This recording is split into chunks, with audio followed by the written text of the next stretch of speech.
네, 물류비입니다. 물류 코스트. 자, 회계 관련된 여러가지 용어들도 나오고 물류비 관련된 여러가지 종류와 항목들이 나옵니다. 요 관련돼서 외우기 벅차시겠지만 외워주셔야 돼요. 그죠? 그래서 이해하시고 외워주시는 것이 중요하다. 그리고 많은 회계 공식에 대한 이해, 그리고 물류 빙산설에 대해서 이해하는 것이 필요하겠습니다. 자, 물류 코스트는 다음과 같은 형태에 따라서 발생 형태별 물류 코스트 등이 있습니다. 자, 물류비는요, 자사불 물류비와 타사불 물류비를 합계한 금액을 의미하고, 자사불 물류비는 자가 물류비 플러스 위탁 물류비를 한 금액입니다. 위탁 물류비는 정해져서 나와 있을 것이고요. 자가 물류비 안에는 무엇이 들어가냐? 재료비, 노무비, 경비, 투자 보수 비용이 들어갑니다. 자, 여기에서 나오는 경비는요, 공공서비스료, 그리고 유지관리 비용, 그리고 감가상각 비용, 그리고 일반 경비를 합계한 금액입니다. 타사불 물류비. 자, 물류비에서 자사불, 타사불 나눈다, 그죠? 타사불 물류비는 타사 조달 물류비 하고요. 타사 판매 물류비가 있는데, 타사 조달 물류비는 외부의 회사에서 직접 우리한테 물류를 함으로써 원가에 산정된 금액을 의미하고, 타사 판매 물류비는 우리가 가가지고 물류를 해서 오는 것, 그래서 그 사이에 드는 물류 비용을 의미합니다. 그래서 타사에서 실어줄 뿐이지 우리 한쪽에서 물류를 해가지고 우리한테 공급해 주는 게 아니기 때문에 이 비용은 다르게 산정될 것이다 라는 것을 알 수 있죠. 기능별 물류비는 물류비와 물자 유통비로 나누어 볼 수 있습니다. 물류비는요, 물자 유통비 플러스 정보 유통비, 물류 관리비고요. 여기에서 이야기하는 물자 유통비는 포장비, 수송비, 보관비, 하역비가 들어가 있는 금액입니다. 우리가 일반적으로 아는 물류비는 물자 유통비에 가깝다. 하지만 정보 유통비와 물류 관리비도 포함되어서 산정되어져야 될 것이다 라는 것을 알 수 있습니다. 자, 표준 원가 계산 방법하는 계산하는 방식, 원가 계산은 단가 플러스 소비량이 됩니다. 표준 재료비는 표준 단가 곱하기 표준 소유량 됩니다. 소요량입니다. 그리고 표준 인건비는 표준 임률 곱하기 표준 작업 비용이 되고요. 임률이라는 것은 뭐하고 이야기하는 거냐 하면 경비와 인건비가 더해져 있는 개념을 임률이라고 하고요. 자, 인건비는 다 알 것이고, 경비는 감가상각비, 수선비, 전기비용, 임대비용, 기타 등등의 경비를 의미하겠습니다. 자, 그리고 표준 경비는 표준 경비 단값 곱하기 표준 경비 소유량이 여기에 해당이 됩니다. 자, 실제 원가 계산 방법은 실제 원가는 실제 단값 곱하기 실제 소비량이 됩니다. 실제 재료비는요, 실제 재료비 단가 곱하기 실제 재료 소비량이 됩니다. 그리고 실제 인건비는 실제 임률, 경비하고 인건비 더한 거 곱하기 실제 작업 시간이 되고, 실제 경비는 실제 경비 단가 곱하기 실제 경비 소비량이 됩니다.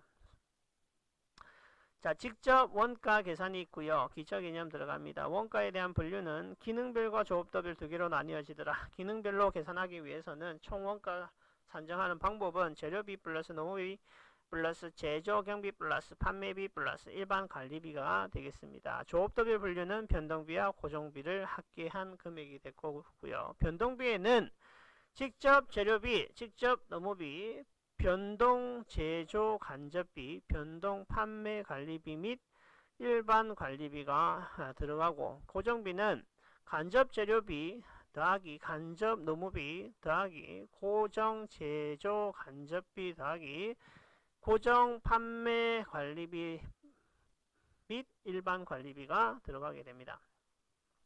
직접비는 직접 재료비, 직접 노무비, 변동 제조 간접비를 합계한 금액이고요. 이 금액은 제조 비용 중에 제품 단가별 직접 투입 비용이 여기에 해당이 되겠더라.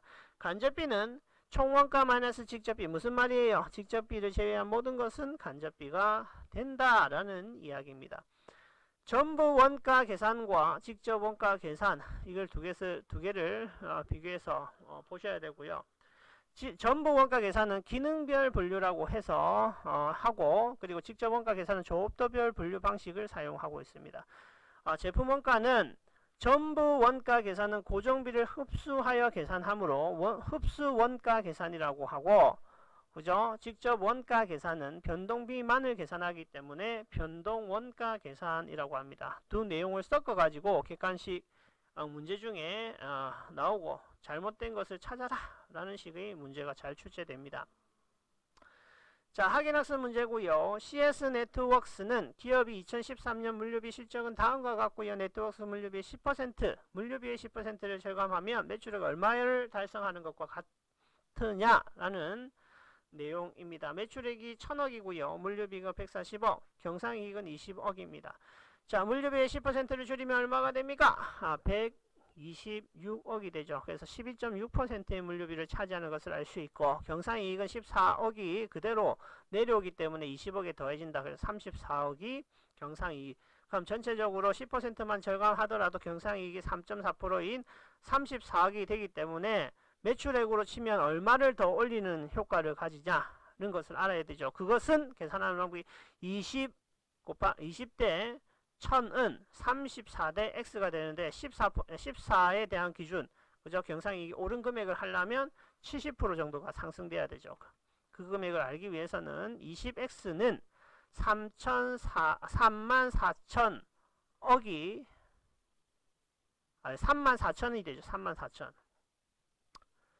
네, 34,000이 되고, 이것을 x값을 구하면 1,700억 원이 됩니다. 그죠? 1,700억 원. 다시 이야기해서 매출액이 1,000억이었다가 1,700억이 되어야지만이 경상이익이 34억이 되는 것이죠. 그래서 14억이 오른 금액이 되는 겁니다. 다시 밑에 부분에 정리를 하고 있습니다. 매출액이 1,000억이었다가 얼마가 되어야지? 1,700억이 되어야지 경상이익이 34억이 늘어나는 게 되고, 물류비는 이때 발생하는 물류비는 238억이 될 것이다. 이 기준은 뭐예요? 최초의 기준이죠. 그래서 우리는 이 기준을 합리적으로 효율화시키기 위해서 물류비를 10% 감소시켜야 될 것이고, 이것은 매출액 대비해서 700억 원을 상승시키는 효과를 가지고 있다라는 것을 알 수가 있게 됩니다. 쉽죠? 이렇게 나오기 때문에 시험은 칠만해요. 앞에 내용을 전부 다 외우는 게 아니라 시험은 문제의 경우의 수로 이해하고 해석하실 수 있으시면 되겠습니다. 자, 물류 빙산설 있고요. 물류 빙산설은 물류비 자체가 가지는 것은 빙산의 일각에 불과하다. 그렇기 때문에 외관상에 표시되는 물류비인 단순한 운송비, 보관비, 하역비, 포장비 같은 것 뿐만 아니라 추가적으로 잠재적인 물류 비용이 있더라. 그것은 아주 복잡하게 물류 과정 중에 녹아 있으므로 그것을 파악하는 것은 쉽지 않다. 하지만 이것에 대한 파악을 통해서 물류비에 대한 정확한 소재와 그리고 비용에 대한 발생 부분을 산정해 내므로써 물류의 효율화를 제고시키고, 그리고 물류비를 줄일 수 있는 방안을 만들어낼 수 있다. 이런 말이죠. 자, 넘어가고, 특히 국제 물류비는 국가 간에서 많이 일어나게 되고, 단순하게 해상 운송을 함으로써 일어나는 물류 비용 플러스 뭐예요? 내륙 운송 비용, 자가에서 사용되는 물류 비용, 여러 가지 물류 비용이 혼합적으로 적혀져 나타나기 때문에 운송, 보관, 하역, 포장뿐만 아니라 추가적으로 발생하는 여러 가지의 물류 비용을 줄임으로써 혁신적인 물류를 이루면 좋겠더라라는 이야기입니다. 자, 손익계산서가 나오고, 손익계산서는 income statement, 다른 말로 profit and loss statement가 됩니다. 일정 기간에 있어서 기업의 경영성과를 나타내는 재무제표이고, 회계의 연도, 회계 기간을 가짐으로써 시작과 끝 지점을 표시하는 것이다. 이것은 움직이는 형태이기 때문에 동태적 재무제표라고 이야기도 한다. 손익계산서에 관련 공식이 있습니다. 매출 총 손익은요, 매출액 마이너스 매출 원가가 되고요. 영업손익은 영업 총 손익 마이너스 판매비 관리비 됩니다. 자, 경상손익은요, 영업손익 플러스 영업의 수익 마이너스 영업의 비용이 됩니다. 법인세 비용 차감전 순손익은요, 경산손익 플러스 특별이익 마이너스 특별손실이 되고요. 단기 순손익은 법인세 비용 차감전 순손익의 마이너스 법인세 비용이 되게 됩니다. 다 외우라면 머리 터지죠? 이해하시는 겁니다. 문제를 통해서 이해하시면 됩니다. 자, 손익분기점 브레이크 이븐 포인트가 됩니다. BEP로 줄여서 적고 제품의 판매로 얻은 수익과 지출되는 비용 이 일치가 되는 손실도 이익도 발생돼 일치하여서 손실도 이익도 발생하지 않는 판매량과 매출액이 똑같은 그죠? 그래서 영업이익이 0이 되는 그 지점을 이야기를 합니다. 다시 쉽게 이야기를 해가지고요. 판매량이 늘고 금액이 는다는 가정하에서 보면 매출선과 고정비용과 변동비용이 발생할 것이고 매출선과 비용선이 이렇게 기울기를 가지면서 움직일 것입니다.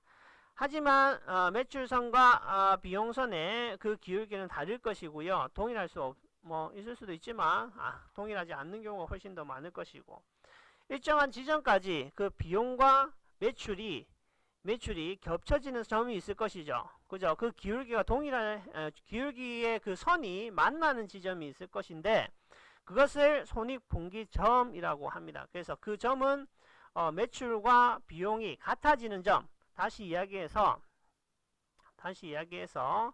영업이익이 0원이 되는 지점이다 라고 할 수가 있겠죠.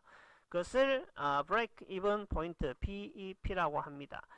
자, 손익분기점은 CVP 분석에서 영업이익이 0이 되는 하나의 점으로 CVP 분석의 일부분이라고 할 수가 있겠습니다.